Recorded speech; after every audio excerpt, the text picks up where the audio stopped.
أعوذ بالله من الشيطان الرجيم.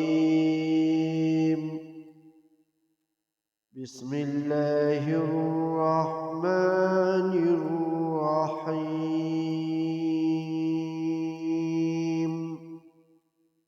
ألف لام ميم.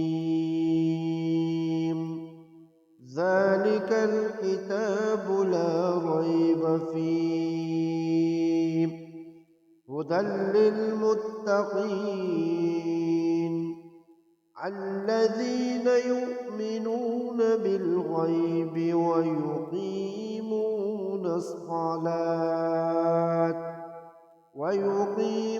الصلاة ومما رزقناهم ينفقون والذين يؤمنون بما أنزل إليك وما أنزل من قبلك وبالآخرة هم يوقنون.